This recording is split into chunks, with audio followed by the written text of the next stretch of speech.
So this time you have to tell me how the atomic radius varies in the modern periodic table or trends of atomic radius in the modern periodic table. तो अभी तक आपने electronic configuration देखी थी, pictorial diagram आपको याद ही है, and if याद है तो you can answer this. But before you answer this, what is the meaning of atomic radius, क्या होती है इसको समझ लेते हैं. तो ये डायग्राम आपको ध्यान में रखना है, right, and then you have to answer me. तो एटॉमिक रेडियस क्या होती है? रेडियस ऑफ एटम, ये बोल सकते हैं. और एटम क्या होता है? This is the diagram. ये ऐसी सर्कल ही तो है जिसमें सेंटर में न्यूक्लियस है. यदि सेंटर में न्यूक्लियस है तो न्यूक्लियस के सेंटर से लेके जो आउटर मोस्ट शेल है, जिसमें सबसे लास्ट में जो इलेक्ट्रॉन रोटेट कर रहा है, उसका यहाँ से लेके, क्योंकि सर्कल फॉर्म में ही है, तो मैं I can calculate from centre to this much is the distance, and that is what is called radius. और यदि फुल लेता तो डायमीटर हो जाता.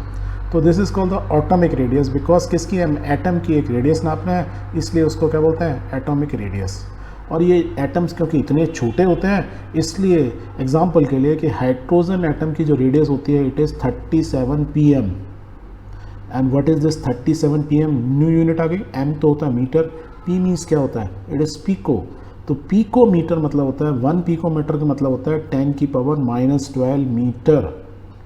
जैसे आपने माइक्रोन पढ़ा था, micron metre, micron means 10⁻⁻6 metre. तो ये उससे भी 10⁻6 से और डिवाइड कर दो मीटर को, तो इतना छोटा होता है. तो 1 पिकोमीटर आपको याद रखना. 1 पिको मीन्स 12, और 12 मतलब क्या होता है? जब डिवाइड करो मीटर से छोटी यूनिट में जा रहे हो तो 10⁻⁻12. माइक्रोन मीन्स होता है 10⁻6, पर जब हम मीटर में बात कर रहे हैं तो we are talking about the smallest part. तो 1 मीटर डिवाइड बाय 10⁻6, तो ऊपर चला जाएगा, माइनस हो जाता है. ऐसे पिको 10⁻12, क्योंकि ये मीटर को डिवाइड कर रहे हैं तो ऊपर गया क्या हुआ? 10⁻⁻12. तो ये आपको याद रखना है. तो हाइड्रोजन का एटम की रेडियस कितनी है? 37 picometre. It is so small, दिखेगा ही नहीं आपको. इलेक्ट्रॉन माइक्रोस्कोप में जाओगे तब शायद आपको दिख जाए. ठीक है, तो ये जस्ट एक अंडरस्टैंडिंग के लिए. नाउ द क्वेश्चन इज कि यदि हम लेफ़्ट टू राइट जाते हैं और टॉप टू बॉटम जाते हैं तो व्हाट हैपन्स. और अब हम मॉडर्न पीरियोडिक टेबल को किस फॉर्म में देख रहे हैं? इस फॉर्म में. आप वो हाइड्रोजन, हीलियम, लिथियम वैसे मत देखो, हाँ, ब्लॉक डायग्राम, इसको याद रखो. और यदि ये याद है तो यू कैन आंसर कि एटॉमिक रेडियस क्या होगी. यदि मैं पूछूँ टॉप से बॉटम में जा रहे हैं, और टॉप टू बॉटम में क्या बोल रहे हैं? We are moving in one particular group, किसी भी ग्रुप में. ये फर्स्ट ग्रुप है, ये सेकंड है, और जैसे ये फोर्थ ग्रुप है. क्यों? इसमें 4 इलेक्ट्रॉन्स है लास्ट में, तो फोर्थ ग्रुप है.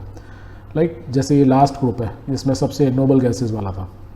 तो आप सब में देखोगे तो साइज़ क्या हो रहा है? एटॉमिक साइज़ क्या बढ़ रहा है? क्योंकि शेल साइड हो रहे हैं, और साइज़ बढ़ रहा है मीन्स क्या हो रहा है? उसका रेडियस बढ़ रहा है. और रेडियस बढ़ रहा है तो क्या बोलेंगे? एटॉमिक रेडियस बढ़ रहा है.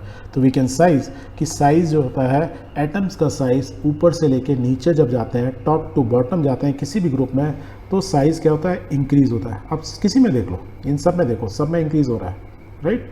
भूल जाओ किस में कितने इलेक्ट्रॉन है, बस ये देखो शेल्स बढ़ते जा रहे हैं, बिकॉज टॉप टू बॉटम में हर एक में हमारे शेल ऐड हो रहे हैं. ओके, दूसरा क्या होता है? क्यों साइज़ इंक्रीज होता है? Because new shell is added.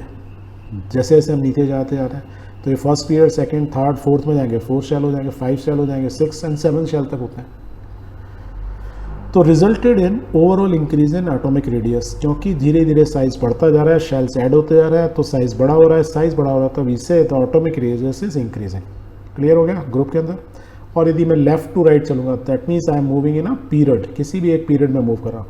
तो ये देखो, ये सब में शेल तो सेम ही है, तो क्या इनका डायमीटर कम हो रहा है कि नहीं हो रहा है? रेडियस. तो आप बोलोगे नहीं, देखने में तो कम नहीं हो रहा है, बट एक्चुअली कम हो रहा है. क्यों कम हो रहा है? When we move from left to right we say the size decreases. अब साइज डिक्रीज क्यों होता है? आप देखो, ध्यान से देखो, इसमें आंसर दिया हुआ है. कैन यू फाइंड आउट कि देखो पहले में कुछ डिफरेंस है और लास्ट में कुछ डिफरेंस दिख रहा है, या इंटरमीडिएट कुछ डिफरेंस दिख रहा है? हाँ, दिख रहा है. यही तो पढ़ा था आपने. इसमें 1 इलेक्ट्रॉन है, उसमें 2 हैं, इसमें 4 हैं, इसमें लास्ट में कितने हैं? 8. That means number of electrons are increasing in the outer shell. नीचे वाले में भी देख लो, किसी और पीरियड में भी, इसमें भी सेम है. 1 है, 2 है, देन 3 आया होगा, ये 4 है, 5, 6, 7, 8, लास्ट में 8 है. That means if I moving from left to right, electrons in outermost shell is increasing, और वैलेंसी इलेक्ट्रॉन्स आर इंक्रीजिंग. और जब इलेक्ट्रॉन्स क्या होते हैं? चार्ज पार्टिकल है. दैट मीन्स जब चार्ज पार्टिकल्स बढ़ते जा रहे हैं तो 2 चार्ज पार्टिकल्स, बोलते हैं ना मैग्नेट थोड़ी वीक है, मैग्नेट स्ट्रॉन्ग हो गई मीन्स उसमें चार्ज पार्टिकल्स ज़्यादा हैं. जब ज़्यादा चार्ज पार्टिकल होंगे तो क्या होंगे, स्ट्रेंथ बढ़ गई तो ज़्यादा एक दूसरे को अट्रैक्ट करेंगे। The force of attraction between electrons and protons increases. तो न्यूक्लियस के अंदर नंबर ऑफ प्रोटॉन्स बढ़ते आ रहे हैं इक्वल नंबर में, और बाहर क्या हो रहा है, नंबर ऑफ इलेक्ट्रॉन बढ़ रहे हैं। तो जितने ज़्यादा इलेक्ट्रॉन, जितने ज़्यादा प्रोटॉन, उनमें ताकत उतनी एक दूसरे को खींचने की ज़्यादा। When the strength is more and that is called force of attraction between these electron, right. ये सारे जब इनमें फोर्स बढ़ गया तो क्या होगा, ये थोड़ा सा स्क्वीज हो जाएगा। तो मीन्स जब मैं लेफ्ट में चलूँगा तो number of electron, number of protons कम है, तो न्यूक्लियस उतनी ताकत से उसको नहीं खींच पाता है।